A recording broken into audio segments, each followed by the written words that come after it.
Um, Ladies and gentlemen, I would like to invite you to take your seats so we can resume our afternoon sessions.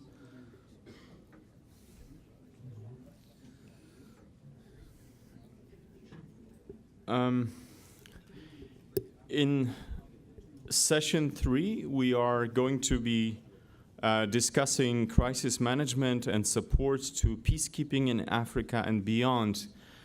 And as you all know very well, it's very difficult to conduct sessions in the afternoon, especially after having had lunch.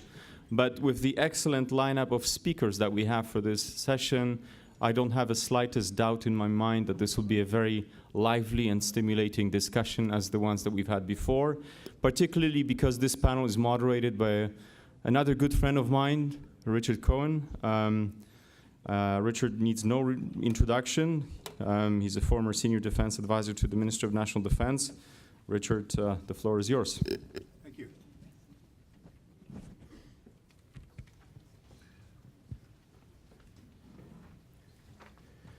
Well, good afternoon, ladies and gentlemen. This is a panel on crisis management and support to peacekeeping. We're going to concentrate or focus, at least initially, on Africa. But I hope we're going to go more widely than that, because obviously, although a lot of past and current EU missions and quite a number of Canadian missions have centered on Africa, there are lessons there, obviously, that apply much more widely. So we've got a pretty high-powered panel. Didier Lenoir, who's Director of the Crisis Management and Planning Department in Brussels. General Gilles Janvier, who's the Civilian Operations Commander. And then we have Tamara Gutmann, the Director General at the Stabilization and Reconstruction Task Force at DFAT. No, it's DFAD. What an awful acronym. I hate to use that, but anyway, there you are. And Anne Fitzgerald, who is currently visiting chair at Royal Military College, Kingston, but her real long-term job, which she pursues even from Canada, is Professor of Security Sector Management at Cranfield and Director of their Security Sector Management Program, which takes her to all kinds of places, especially these days, Sudan and so on. And that, I hope, will come out during the discussion. So I think what we'll do is, in the order of Didier, Gilles, Tamara, and Anne, we'll have short presentations, and then we will go on and to our discussion period. So it's a little bit of a change of pace, because I think most of our discussions were focused on land operations, if I'm not correct, if I'm not mistaken. But of course, we will recognize the maritime side as well. And I'm especially interested in the potential for more Canada-EU cooperation in this area. So hopefully we'll touch on that as well. So can I call upon Didier Lenoir to start our conversation? You can stay here and I'll give you this.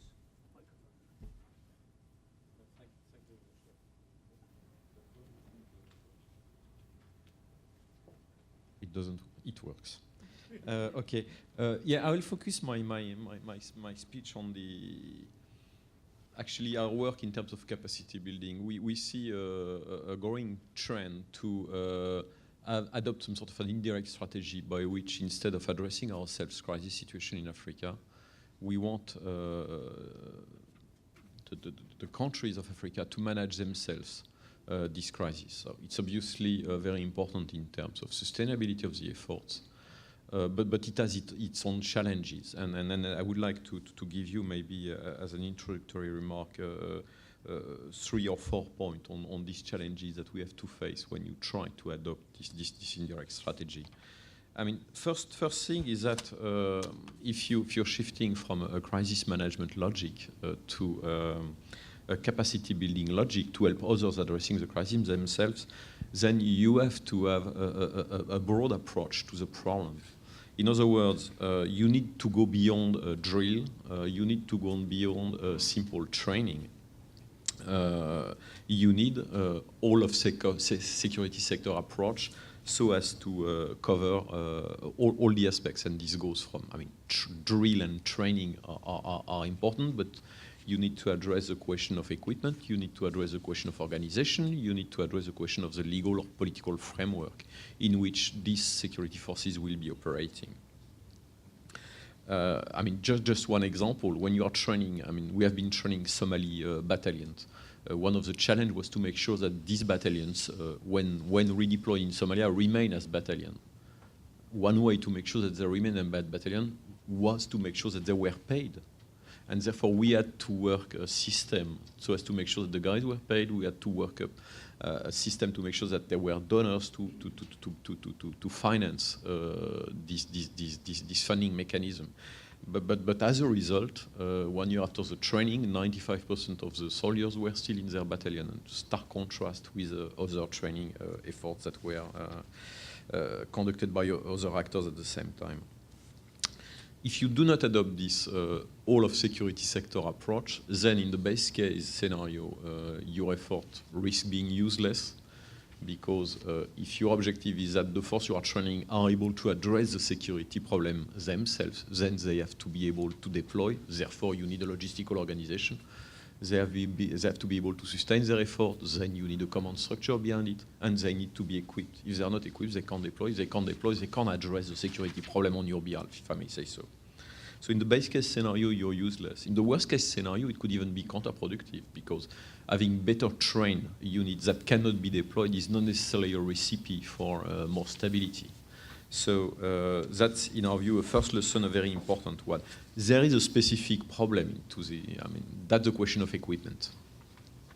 Why is it a specific problem? Is because of the deckability problem, the problem of eligibility of the expenses that prevent us from using development money to fund equipment. Now, no one is talking about funding attack helicopters through development money, but between funding attack helicopter and funding nothing, there is probably a room for something.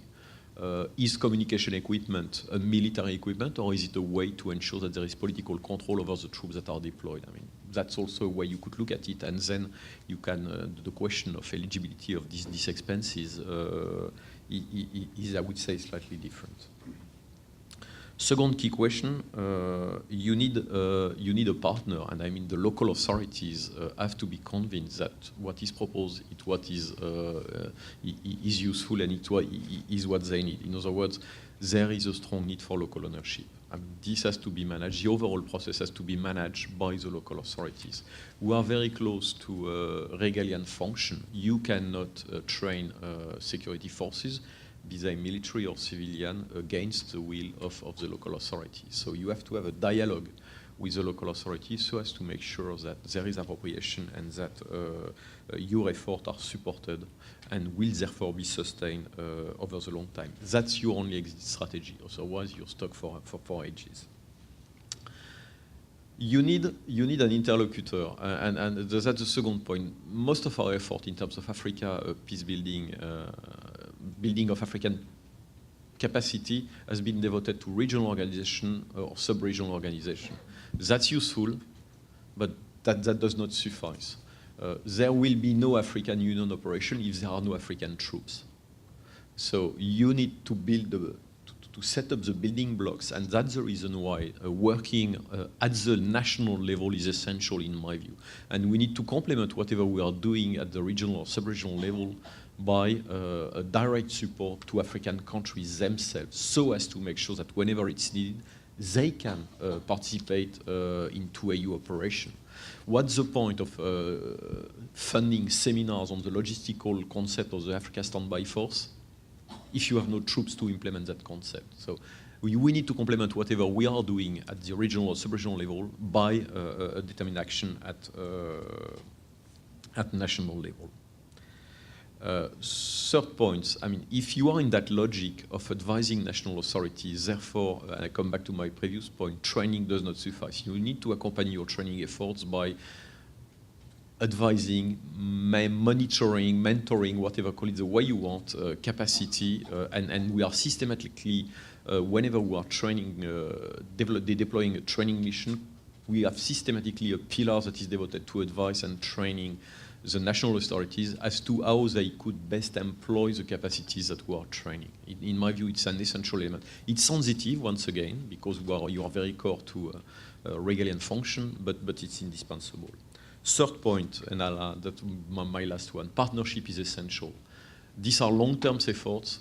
This call for a large variety of resources and capacities. It's beyond the capacities of one single actor. Therefore, partnership is key. And for that partnership, we need to build on the specific added value. We need to build on the specific skills of the various actors. That could be some sort of a formal organization. In my view, it's probably more efficient if we are in an informal way of setting up joint venture. This is what we did in Somalia. When we have been training the Somali soldiers, we have gone through everything that was needed, from selection of the trainees in Somalia, vetting the trainees, transporting them from Somalia to Uganda, setting up training installation in Uganda, equipping them, providing training, redeploying the guys, mentoring whenever they were redeployed, paying them, etc. We have listed everything that was needed. There were things that we could do and we did it. There are things that we were not able to do and we sat together with the US, with Uganda, with the African Union, and we allocated the task according to who was able to do what. And at the end of the day, we covered all the tasks that had to be needed. It was very informal, but we were sure that everything was there and that we were able to achieve our common objective. I think this is very much what we try, or what we should do. I mean, in my view, this logic of partnership is key. Now, to answer your question, what about EU-Canada? We have already an experience of this type of joint venture in Mali with Canada. Canada has been funding, it has been said this morning, a software to improve the human resource management. It's a demonstration of where the added value is. I mean, the problem is not that the EU is short of money on Mali. The problem is that we had limitations that prevented us from funding that particular subject. And therefore, Canada was able to fund it, and we had a system that now is used, and that greatly improved the way Mali was managing their human resources. So, in order to develop this type of partnership, I mean, we need to be able to agree on an objective, because partnership is not an objective in itself. Partnership works when both parties, or both actors, or all the actors involved in the partnership have an interest in achieving the result we all want to achieve. In other words, developing a partnership is not an objective in itself. We should share the same objectives, therefore we should work on crises that are of common interest, and therefore we need to discuss to identify this point of application. We need to agree on the modalities. We need to be able to discuss throughout the process with the training on how it could be done, so as to make sure that whatever needs to be done is done when it needs to be done. And finally, we need to be able to do that rapidly. And that's the reason why, I mean, I continue to think that informal joint venture logic is a good one, but there is a minimal need for formalization. Otherwise, you have to reinvent the wheel each and every time you want to set up these partnerships. It results in delay, it results in misperception, and it's counterproductive. So, yes, for being flexible, but there is a need for a framework for discussion, for coordination, so that it's also efficient. Great, thank you very much. Just one point that occurred to me while you were talking, Didier. You talked about engaging local authorities, partnership, and so on. How important is it, in your view, to allow Africans to take, in the case of Africa, to take the lead, the AU in particular, or ECOWAS, or one of the regional organizations? And even though you perhaps are providing the framework and the logistic support and the financial support, is it not generally a good idea to allow them to appear to be in the lead?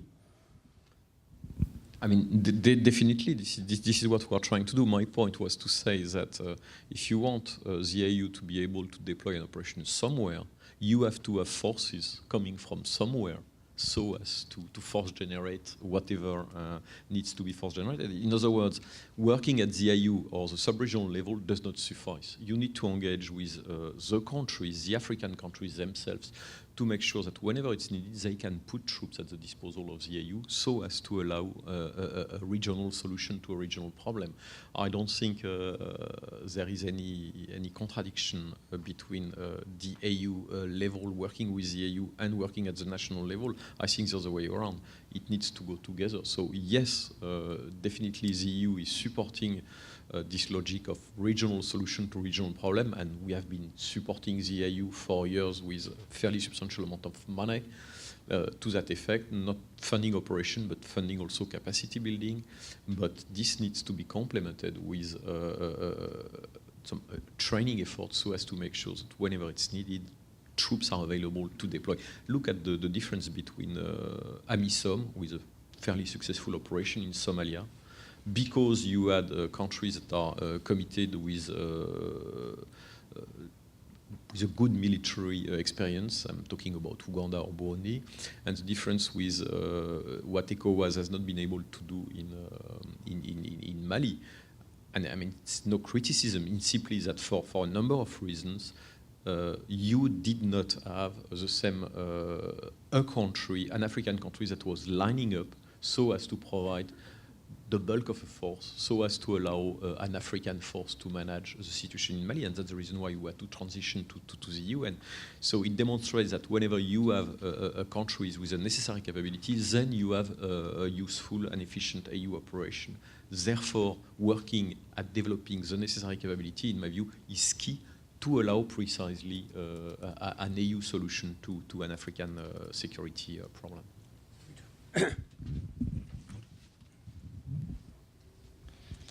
Okay, good afternoon. So before going to the substance of crisis management and peacekeeping in Africa and beyond, I would like to mention a few characteristics of the civilian dimension on the common security and defense policy. Missions are planned and conducted by the CPCC Directorate, which is under the authority of the High Representative Vice President and the strategic direction of the Political Security Committee.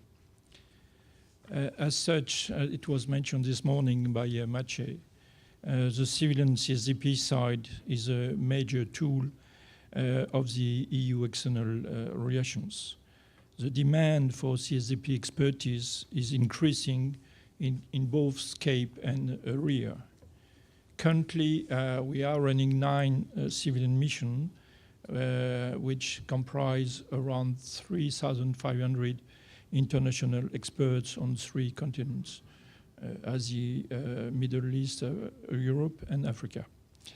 Only in Africa, we have civilian missions which are deployed in Libya, dealing with integrated border management, in the Horn of Africa, enhancing the maritime capacity of 4 countries in this region, and Niger, where we are dealing with capacity building of the security forces. Next month, meaning in June, we will have a new civilian mission in Mali, which will be there to support the Mali police, gendarmerie, and Garde Nationale in complement to the in line with the other EU tools in this country. And we mentioned this morning EUTM Mali. One of the main characteristics of the civilian CSDP mission is that we are deployed at the invitation of the host country, and we are there mostly to deal with strengthening the rule of law, the security sector reform, policing, capacity building in a large variety of areas, meaning potentially counter-terrorism, integrated border management, or coordination and international engagement. When needed, civilian CSDP brings together military, policing, and judicial experts into a single security sector reform package, drawing on the capacity and experience of all EU member states and a number of third countries which are willing to participate. which allow EU to deliver a tailor-made package for the host country and allow to cover activities from the basic ground level training to the strategic advising to ministers of interior or justice, or mentoring and policing and judiciary bodies, like it was mentioned by Didier. And on this aspect, I will just mention that Canada has partnered with the EU on CSDP mission on a couple of occasions, and specifically to a civilian CSDP mission in Congo in 2005-2007, where Canada deployed police officers to the EU mission in Kinshasa. Of course, we have other contribution of Canada in Afghanistan and in Central Europe. Having put the landscape in place for the civilian environment, I would like to complement Didier's communication by focusing on two of the most significant challenges we are now facing within the civilian missions. The first one is about the complementarity between the civilian and the military activities. And the second one will be dealing with the force protection of the missions. On the first point, complementarity with the military action undertaken in the country. Of course, this has been mentioned this morning by all the previous speakers. We are very keen to implement the comprehensive approach at every step of the actions, from the crisis management concept studies to the planning and then the implementation of any CSDP action. But one of the key aspect, an issue which still remains, is that we need to be sure that these actions are timely decided and activated. And of course, as being part of the capacity building and stabilization process, the civilian mission is not the first in place. It should wait until the level of the security environment permits the deployment of civilian experts, meaning that a normal step is first the operation to be stabilized and the conflict to reach and to be downside to a low intensity level. Let me give two examples. The first one is about the Horn of Africa, which was brightly exposed by its commander, Admiral Bob, this morning, where we have deployed in 2008 UNAFOR Atalanta, which was followed 2 years later by EUTM Somali, and only in 2012, meaning 4 years after the activation of the military operation, by a civilian mission, UCAP Nestor, where this civilian mission, UCAP Nestor, is part of the comprehensive approach and complements the activity of the above military missions, which have different mandate that it was exposed to you this morning. And then, of course, we have to make sure that we are using properly the assets and the capacity provided by our military colleagues, either from Atalanta, which is there to support UCAP Nestor, by using of ships as swimming classrooms, for example, hosting training activities. And the same for EUTM Somalia, where we are now in process of exploring to what extent we could have recourse to the EUTM capabilities in support to the civilian mission in Mogadishu, where the security situation is quite challenging. And of course, for all these three EU assets, we have been activating the EU Operations Center to use the military expertise to facilitate the coordination between the above mission, the Special Representative for the Horn of Africa, and the EU Commission.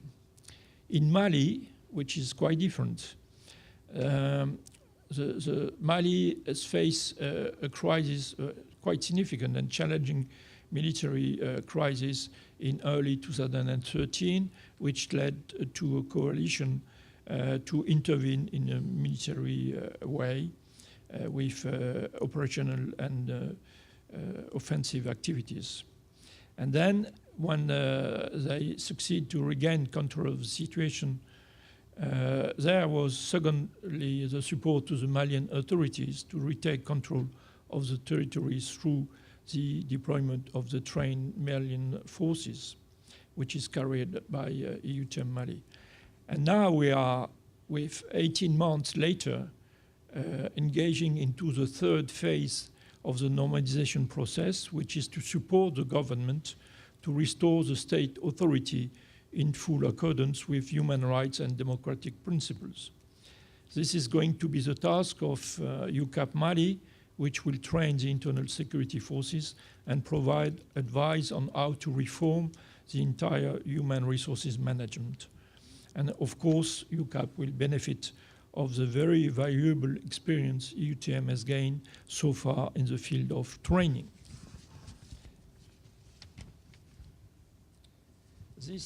Through these two examples, it's clear that there is a significant delay between the military and the civilian actions. The reasons behind are multiple. One of the most significant one is that for a civilian mission, we need to have a stabilized and internationally recognized government in charge. And this process usually takes time after the end of the military operation in the ground. Another reason is that for the civilian CSDP mission, we fall under the EU CSDP budget, which is not the case for the military operation, where there is a specific financial instrument and mechanism which is called Athena. And for the civilian CSDP budget to be decided by the Commission after the consent and so on, so process takes more time to set up the full commitment of the 28 member states. But whatever the reasons, these additional delays will have a significant impact on the delivery and on the situation on the ground.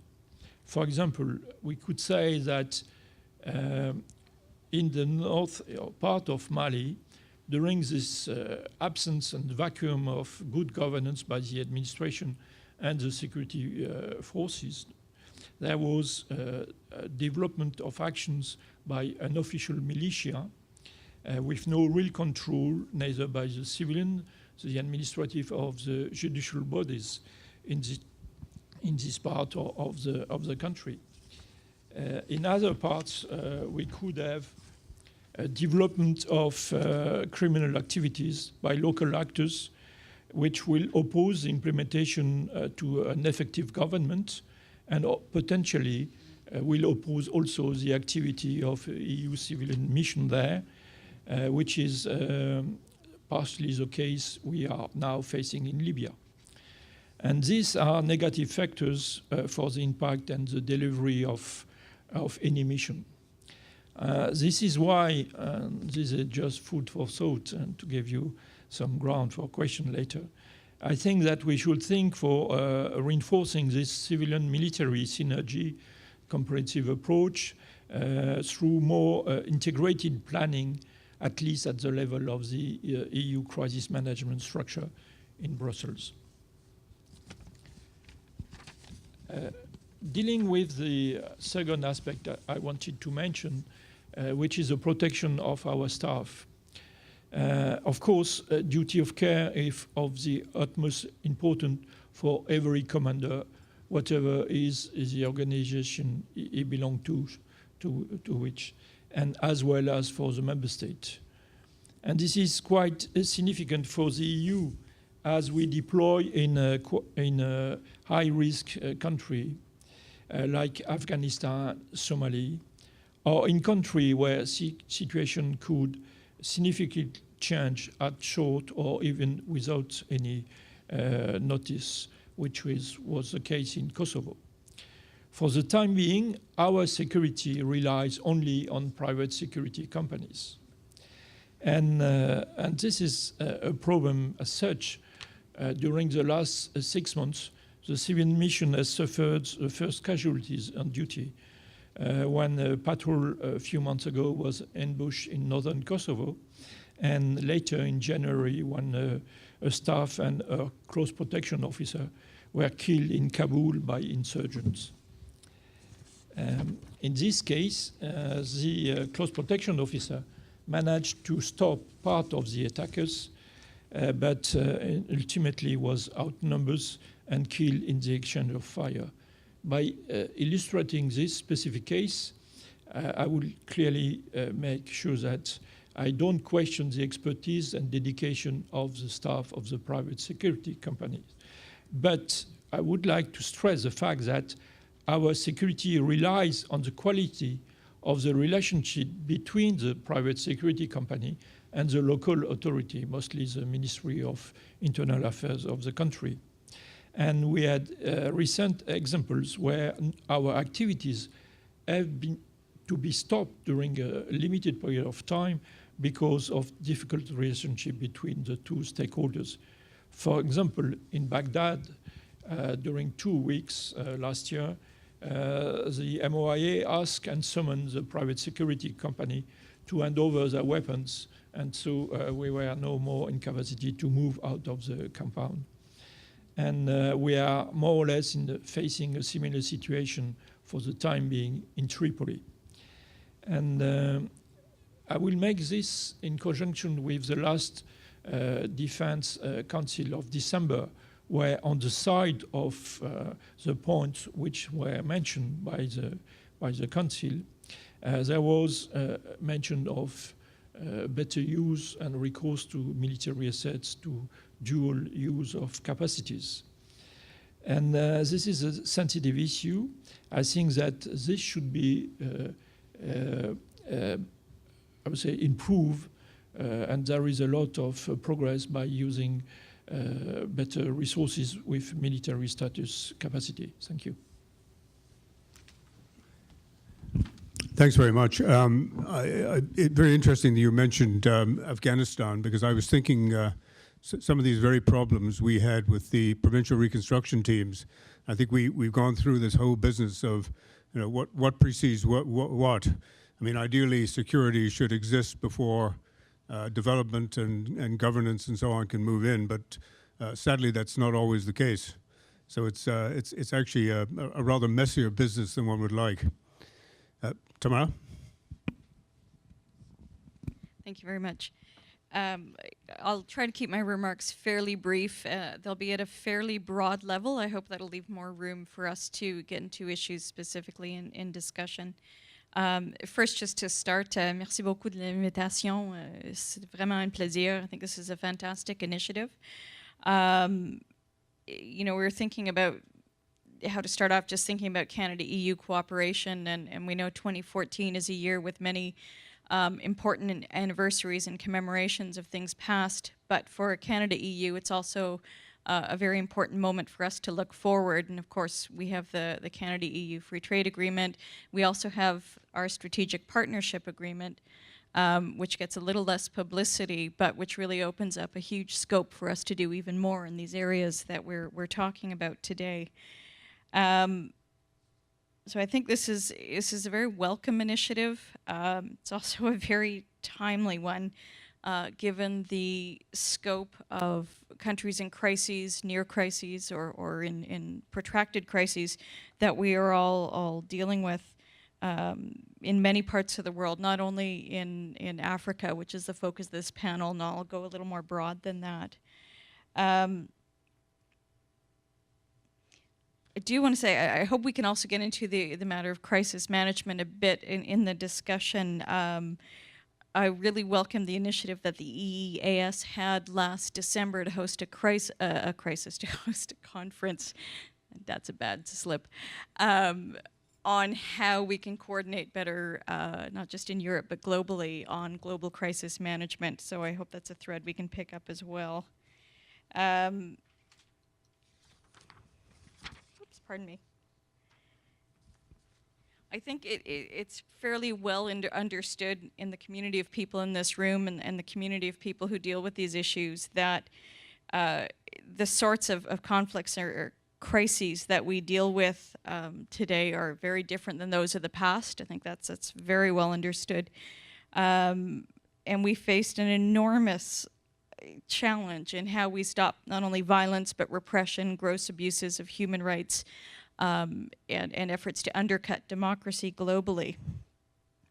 The conflicts we're dealing with are very different in nature from these historic ones. They're threats to religious freedom, which of course is a major theme for us in Canadian foreign policy and other areas of foreign policy as well. We know that these conflicts target faith, they target ethnicity, sometimes they target a single economic activity or perceived economic advantage. They target particular communities, and we know all too well that they also target disproportionately women and girls as well as children more broadly with unspeakable horrors. What we see also is that the perpetrators of these sorts of acts of hatred or aggression or whatever you want to call them are often able to work and organize in ungoverned or at least non-democratically governed spaces, whether we're talking about what's happening in Syria or state sponsorship of terrorism from Iran or other situations like that. It's not just a matter of addressing the conflict and its immediate consequences, but also where that conflict is organized and launched from. So the current challenges that we face related to state fragility and crisis response really require that we think and plan and act comprehensively with a common vision. And I think that's something both my colleagues from the European External Action Service have spoken to very well, this comprehensive approach, which is great for us all to have internally in our own countries and our own organizations, but it's something that we need to do more to share across countries and across organizations. Pardon me. I think some of you will have seen that our Foreign Minister, John Baird, spoke last month in Brussels at the Conference on the Prevention of Genocide. And I think he said it very well, that states have a solemn duty to defend the vulnerable, challenge aggressors, protect human rights, and promote human dignity, both at home and abroad. It's a very nice statement, but it's a statement that Canada really believes and is prepared to act on. The duty that we have together really does begin with conflict prevention, which is rooted ultimately in a commitment to human rights. So we need to work cooperatively as an international community and not shy away from some of these root issues before they become larger crises or larger conflicts. This said, we know that conflict prevention or atrocity prevention, which is one of the, I guess, the terminologies that we're using more and more, is something that is often best defined in its absence or its failure. If we fail to stop conflict or we fail to stop atrocities, rather than counting its successes, if you succeed, maybe it's a little harder to measure. But what we do know is that as an international community, we have many tools at our disposal, not just your classic peace operation, sending in soldiers. We have diplomatic tools through the United Nations, bilaterally, through other means, political tools, legal tools. Some have seen in the use of sanctions right now in terms of the Ukraine crisis. Financial tools, and obviously direct capabilities. And I was very happy to hear my colleagues speak of training. Training not always just in a traditional sense of military capability or peace operation capability, but training on how to protect civilians, how to understand human rights, how to understand the disproportionate impacts on certain cultural or ethnic groups or on women and girls. All of these are important. And we do need to apply all of these tools collectively and with much greater resolve. So I think, while we don't use the term comprehensive approach in Canada so much, effectively it is what we do. And we look at crises very much through an integrated lens of whether it's humanitarian assistance or humanitarian policy, as we see in the case of Syria right now, with very vigorous efforts to ensure access for humanitarian aid to get into that country, or looking at it through financial aid, looking at it through training, looking at it through all of these factors and how we address crises, so not just the more traditionally perceived approach of peacekeeping. And I think mentioning Syria, I want to mention also the Central African Republic, which are just probably the starkest reminders we have today of how people are being denied rights, freedoms, and their dignity. And I want to underscore how deeply Canada is seized with these issues. Just a final quick word on CSDP. I think my colleagues are better placed to speak about it than I am. But what I do want to say is the evolution of this tool of the Common Security and Defense Policy is not just a great accomplishment for Europe. It really is an opportunity for its allies, including Canada. We've been partners for so long. But with the CSDP, there are more and more opportunities for us to do things together. And you've mentioned some of those in the operations that we've done to date. So I think I will wind up there. I have lots more in my notes, but that's a good place to end, and I hope we can have a really good discussion on these themes. Thank you.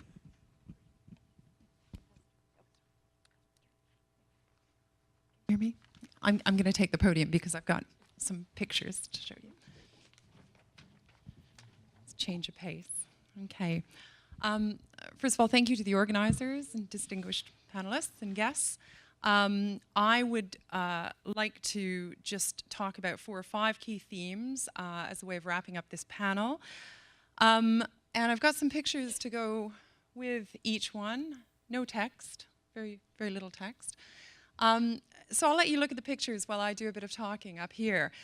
The first picture relates to conceptual confusion and the fact that we use similar vernacular around the world, but sometimes see different things, interpret things differently. And I think some of the words that often get aligned with crisis management and stabilization, stability operations, are used to a certain extent on the ground, but have very different interpretations. And a real effort is required to get in line with those interpretations, even when we have to deploy quite hastily.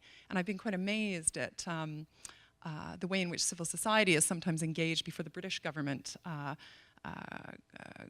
goes off and supports a stabilization intervention, or other governments and other multilateral organizations go off. And I'm thinking about a couple in particular, but they were on their way as we were sending them papers and guidance on strategic issues regarding the countries they were en route to.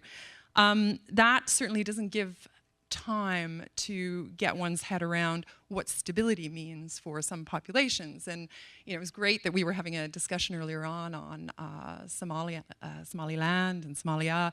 I've done a lot of work along the Somaliland, or the Somali border of SRS region, the Somali region of Ethiopia, and Somalia proper.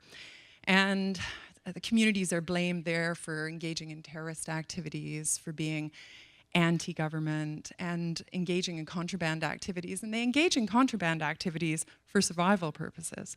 They support Somalia across the border to survive. They contraband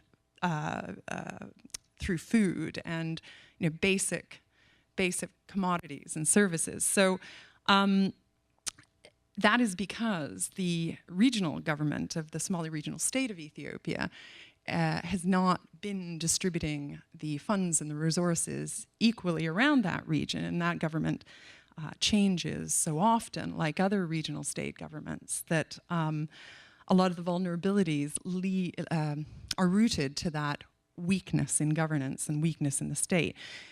Equally, security sector reform, a word that we use all around the world. We've actually had some really good dialogue on security sector reform and the importance of local ownership and all these nice guidelines that the Government of Canada and other governments and multilaterals have adapted.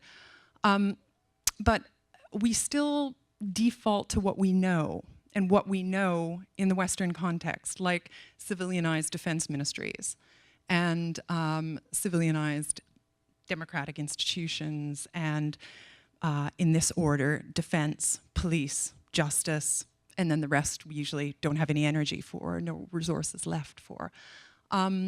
Security sector reform to some countries where stability operations have taken place mean giving support for how to run an outer office, how to take minutes at a meeting, how to disseminate those minutes and reports, how to understand why the military would even consider talking to the police in the first place. You know, comprehensive approaches are great, and joined up government's fantastic and works very well in a Western context, but it's very difficult going into some of these areas and making those assumptions that you'll get even an element of joined upness in the recipient country.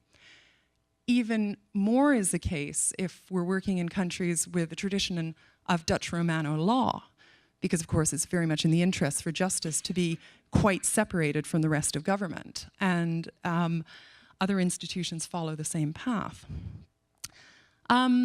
So I just want to put that up as a first concept to take home, and maybe as a reminder for future EU policy considerations in this area. That and you know, I brought that up this morning with security sector reform, the importance of maritime issues. Very important in the Horn of Africa and West Africa, but not considered in any of the security sector reform material that I have read. One positive development that I'm seeing happening more and more in line with stabilization interventions, and by the way, those two concepts are very uneasy bedfellows, SSR and stabilization. There's often a presumption that stabilization will lead smoothly and transition nicely into SSR. But if you look at the basic principles and tenets of each concept, they're in conflict with each other, really. SSR is all about local ownership, strategic and long-term, locally led. Stabilization is not locally led. It's not strategic and long-term, et cetera, et cetera. So, you know, there's an uneasiness right away between those two. Some good practice emerging on prioritizing the importance of national security, strategic issues, and letting a security sector program drip from that strategic analysis. The thing that I am observing from that is that there is more enthusiasm to set up a national security strategy or an NSC or a policy when actually the people need to have a conversation about national security in the round and talk about what their interests are, what their values are, get their heads around first order issues. And that's an important stage which I'm seeing skipped very easily. If you move to my second slide, please. Just another reminder that there is an exceptionally important system of governance which goes beyond the state. Some systems of which are more prominent in some countries than other countries. So here we see both what are referred to as state actors and what are referred to as non-state actors. Now, the non-state actor material in the literature tends to focus on, you know, the bad lads and the Coneys and the Taliban, but actually there's some very strongly supported, legitimate, informal non-state actors. And some of the good practice coming, especially from coastal areas and areas with very porous borders from Africa, is to engage with those actors. In Sierra Leone now, and being considered by some of the other Mana River Union countries, we've got tribal elders becoming part of what's called CHISECs, Chiefdom Security Committees, an extended organ of the state. It's also being used for early warning purposes in the Horn of Africa. A bit of difficulties with the donors, and very understandably so, that we are only comfortable working with the formal state structures. But I think there's a real opportunity here to go beyond that reading material on non-state actors equals, you know, militia and warlords, et cetera, and recognize the role of the tribal elders, recognize the traction that Riek Machar, before he was sacked, was making in South Sudan with the parish bishops in trying to bring a sense of social cohesion to the country. They play a very important role, and they are absolutely fundamental to the work that I do outside the capital cities. And actually, Canada's experience is very interesting here with what it's done in the northern regions. And I think Canada would have a great contribution to make and some sharing of good practice. Okay, if we move to my third slide, I think there's an expression, you give an individual a fish and they'll have food for the day. You give an individual the tools to catch the fish and they will have food, hopefully, for a lifetime. And this really looks to the issue of capacity and capacity building. And I think we also require some more innovative thinking in the tools for capacity building. I should say right away that I believe in a balance being struck between software and hardware, but sometimes we run into troubles with the hardware. From the recipient point of view, they can't keep it maintained. They have difficulties with a lack of skill sets in country to use it into the longer term and sustain it. From a funder's perspective, we often have difficulties with, discomfort in giving certain hardware without being certain that it won't be used to commit human rights violations against the people of that particular country. So hardware poses some challenges. But where I have seen a lot of success achieved is in support behind headquarters, buildings. You can train so many people, you can mentor so many people, but they need an institution that they are proud of. And there's been a couple of examples that I can think of where the institution was used, it became a gathering place, it became a place people wanted to go to, therefore promoting joined up government. I think of the Office of National Security in Sierra Leone, a real success story. I think about others like that around the world. And so I would encourage hardware to be aligned to a certain extent with the headquarter concept. And headquarters means authority as well. Think about some UN agencies and other agencies that we've known over the years that have remained really powerless because of a lack of resources and a lack of headquarters. The other innovative tools that we need to think of for capacity building is education. So a lot of these countries that we get involved in, we work with people who've gone slightly astray or off kilter because they have been deprived of tertiary education. They feel part of the liberation struggle that occurred during the conflict. And to get people into a classroom, not training I'm talking about education. There is a big difference between those two concepts. Through education, they can have a comparative experience of the world. They can feel more comfortable in knowing that actually what happened in their country happened in a dozen other countries around the world as well, and hear how those countries dealt with it. Through education, they can be brought into a very permissive room where rank is not important and where rank is dropped, and again, create cross-government dialogue, quite magically, actually. And the feeding the engines as well, recognizing that there is a mid-level technocracy that will be leaders in leadership roles very soon. We naturally default to leadership, we have to, but there is a generation that's following. And the sad thing that I've seen over the last couple of years in South Sudan is that a lot of those well-educated, well-trained young men and women from Australian, Canadian, US, and South African universities came back to be part of the new country and give a contribution. And they are not really being attended to, they are not being paid in many respects, and they are wearing. They're now thinking about going back to the countries where they were educated. So feed the engines, feed not only the technocracy, but feed the regions as well. And that was a theme that emerged this morning, where ECOWAS and IGAD and other organizations were being discussed. I mean, let's face it, the South Sudan intervention was led by IGAD. The UN gets a lot of fanfare for the post-CPA intervention, but it was the hard work of the IGAD leaders that struck that CPA. And you know, why couldn't IGAD then lead on, and why did the UN have to? Because the UN had the secretariat strength. IGAD and other regional organizations in Africa lack a secretariat, lack secretariat strength, lack the ability to take those notes, those long minutes that we can find so readily available from the General Assembly and the Security Council, on the UN website. And that's what we need to support. That's the engine. That is the regional engine. So think about what technocracy exists in the regional organizations. Also, if we have a regional focus, we've got to think about the stronger regional states.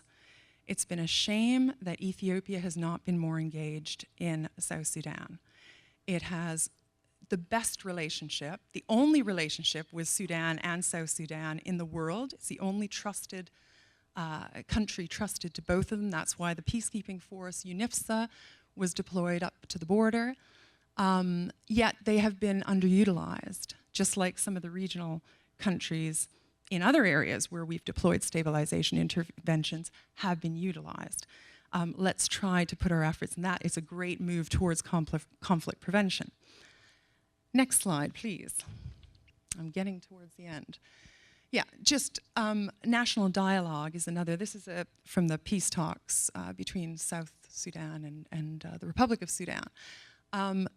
For me, that's when it all started happening, when we moved away from all the tactical detail to what does it mean to be from South Sudan? What does it mean to be from the Republic of Sudan? What are those fundamental things that strike the heart for people? National dialogue is not a sexy thing for donors to fund. If we get funding for national dialogue, it's a one-off thing, and it's not sustained. National dialogue is so important. There are people that are existing in the Horn of Africa outside of the capital city who still equate security to the word intelligence.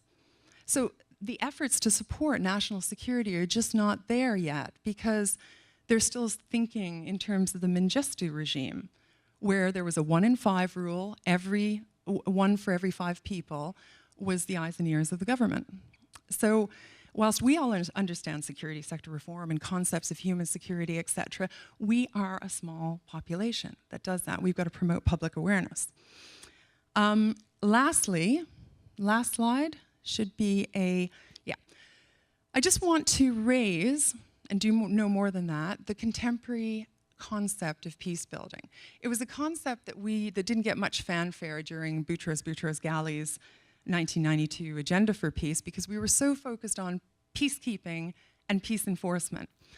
The way that the UN has conceptualized it now is actually a good thing. And I think the EU, there's a real opportunity here for the EU because we do security and justice reform fairly well. We've got our head around that one. We do the democratic governance thing fairly well. We're clear on that. But where are the two missing parts? It's the economic recovery and stimulation. We're now starting to talk about the importance of trade. But even more so is social cohesion. And that's what's happening in certain countries in the Horn of Africa. Society is not cohesive. And there are ways that we can make society more cohesive. But I think the new peace-building concept that the UN has just been popularizing over the last couple of years is one that has traction. The problem is the funding pot is the peace-building fund, the PBF, which is only meant to fund activities that can stimulate action that others will then come in and fund. And so there's an assumption there that others will come in and fund it, and that doesn't tend to happen too much. So we need a big funder to fund peace building and to fund a concept like this that includes those 4 main pillars. That's it. Thank you very much. Thank you very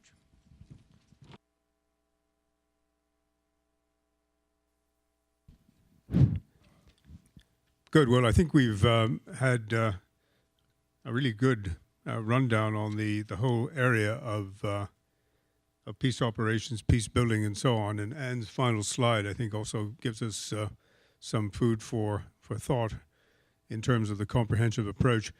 Can I ask, I see Andrew Resilius, who's a long-time practitioner of this kind of thing, would like to make a comment. Really, it's just to back up what Anne was saying on the funding. Yeah, I've been dealing with that for Canada, the challenge of doing our military cooperation with developing countries for a number of years. In certain areas, and I won't mention specific projects, we have to do that. But the problem that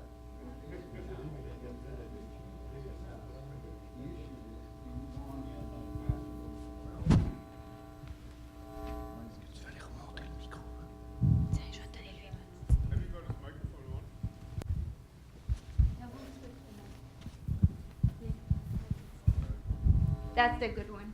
That's Okay. the good one. Thank you very much. Okay. Just to back up what Ann was saying about funding.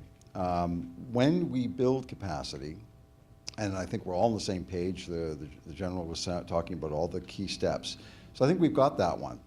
But what we're reaching in certain cases is success in capacity building, where actually we declare victory. So we have schools that we've built, and the infrastructure, I agree, is very important, but the software inside. Funding is the key thing, because after a while, we've achieved that success in a few cases. But if we walk away from that financially, it'll collapse unless someone else comes in.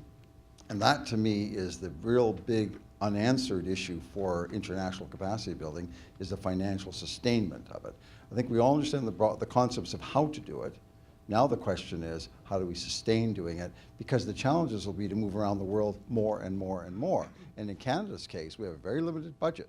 And as we build capacity in a certain area, and after we succeed, and we want to move on to another country, who's going to take up the funding base of that project that we're leaving behind?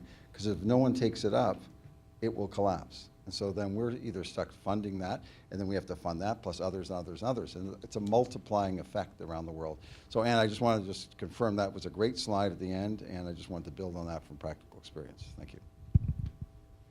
Any comments?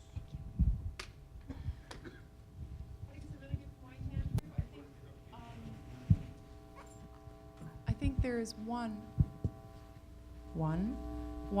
possible area where we could, through innovation and donor encouragement, see some support through the MDG 2015 agenda, the Millennium Development Goal 2015. They're looking at business playing more of a role in that agenda. And so I do agree, I think some of these programs need longevity. They need to produce a generation of leaders, not just one tier that's going to retire. But it's important for those leaders to benefit, because leaders set the tone. And so we'll inspire others to come after them. But in order to come after them, you need generational funding. So endowments and Ted Turner and George Soros, et cetera, that's who we need. And so the MDG agenda might help.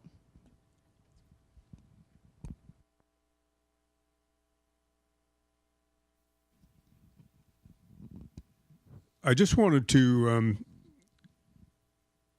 quote a recent study by the IISS from London on the latest EU4 contribution to the Central African Republic, where, as you know, there's some pretty awful things going on. General, I don't know if you've seen this article, but the point, let me just read a little bit from it, and I'd be very interested to get your point of view as well as the panelists.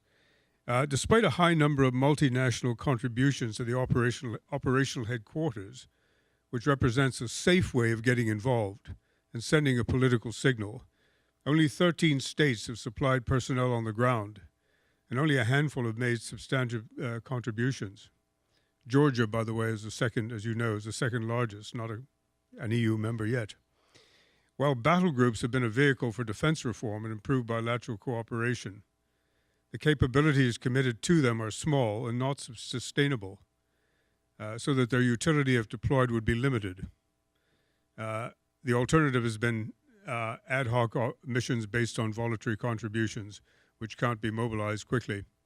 So here's the latest EU mission. It's a combat mission, essentially, I believe. At least it could be a combat mission. And yet there's a relatively small contribution from EU states, notwithstanding the rotating battle group concept. Would you like to comment on that first, General, and then perhaps some of our panelists?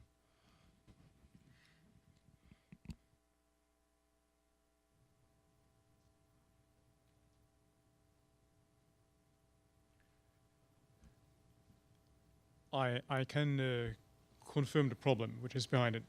The nature of the operation is an executive operation with very, very solid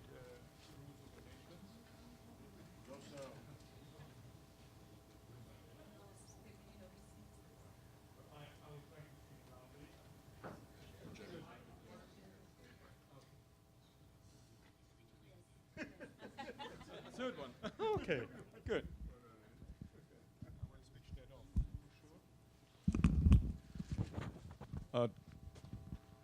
Tough rule of engagement.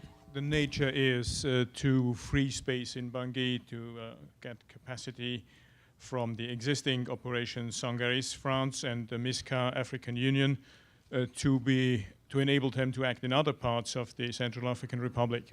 The problem you addressed, yes, I have to admit, it would have been better and quicker to use a battle group, but there was no political will at hand to do so. So we went to fourth generation. Fourth generation is slow but ongoing.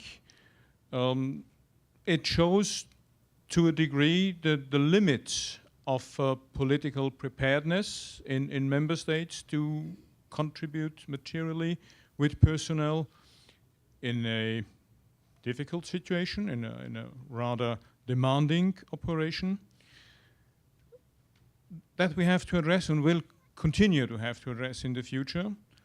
We do it in further fine-tuning the battle groups so that all the shortcomings which are identified can be overcome to make it more usable. I think we need still a stronger narrative how necessary and urgent it is to act in such situations. And I would also add, which came up in the discussion in building the operation, the importance of the exit strategy. We have here in this specific case an end date which is facilitated by the fact that a UN operation will come in and take over from the African Union operation. So all this confirms in a way the gist of the article you quoted. I think we will be in a position to fulfill the mandate as planned. There are still some question marks, but there are positive signs for that. The fact that a non-EU member state is for the time being the strongest individual, it is not entirely true. There is a stronger one, but it's a very strong troop contributor. Yeah? Exactly. Yeah. As soon as they have their company in, there will be the second, and which is absolutely considerable. It's just an additional sign of the lack of appetite we have in our own ranks. I couldn't say more about that. We as military planners have to handle that. What we can do is prepare the exit strategy together with the political and civilian counterparts in the system. But very much on your line. I can only confirm what Director General of the UMS has said. I mean, it's crisis management will remain an intergovernmental issue. Therefore, decision-making process by member states has to be at the core of the process. If there is not enough force generated, it's because member states have made their own calculation, and that's where we are. Now, you were talking about the battle group. I think that as long as we see the battle group as a tool to overcome the national control over the deployment of forces and as a way to shortcut the role of member states in the fourth generation process, then definitely we'll never use the battle group. We should reverse the logic. We should put national interest at the center of our thinking and then try to build around it so as to generate the necessary capabilities. I mean, for me, I mean, crisis management is and will remain intergovernmental. It has its advantages. There is a price to pay. That is that you have to manage with national priorities, and that's the way it is, and that's the way we will continue to implement it. I don't see any way around it.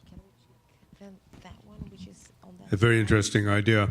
I'd just like to step back a bit and look at Canada-EU cooperation in Africa and elsewhere. The strategic partnership agreement that we hope will be signed shortly what scope does this give? Does this touch on the kind of things we've been talking about, and what are the potential for increased cooperation?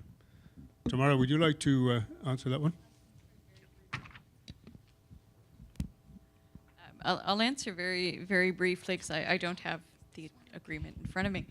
The notion of it is very broad. It's not about, I think, narrowing into specific categories the scope of our cooperation so much as reaffirming the breadth of the partnership that we already have with Europe and that we want to keep exploring further, whether that's in areas of human rights, democracy, governance, security, stabilization, and so forth around the world. So it's more that it sets out a very broad framework for to affirm how we want to work together. It doesn't specify we will do X, Y, or Z, but really just gives a platform a little bit of a higher boost. So, the way I see it, and I'm not directly responsible for that agreement, is that it really just gives us another means to say, there's a problem in the world, there's something we care about together in the world. This agreement gives an even stronger assertion that we should be working together on that. So I know that's a very broad answer, but that is the nature of it. It's really to give that very wide sense of the fact that we are partners in every facet. So as far as I'm concerned, it gives a very open interpretation of how we can work together. But even with or without that, and we're glad we have it, we do have a long history of cooperation, very good cooperation, and my colleagues here have mentioned some of those instances. I think together we're working on elections in Egypt just most recently. So this will continue regardless of the agreements, but it's a very good new platform that we have.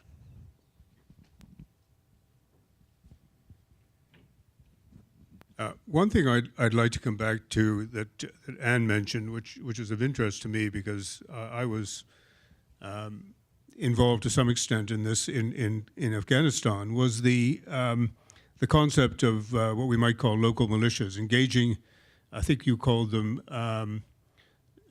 non-belligerent or non-aggressive, non-opposition NGOs or non-government entities. When this was first muted to be something that we might try in Afghanistan by the Americans, we were very wary in Canada about this concept, and there was a lot of opposition to it and a lot of soul searching. I wonder whether this kind of idea has really taken root in any of your concepts of operations in Africa or elsewhere. Gilles, would you like to talk about that, or perhaps Didier? Well,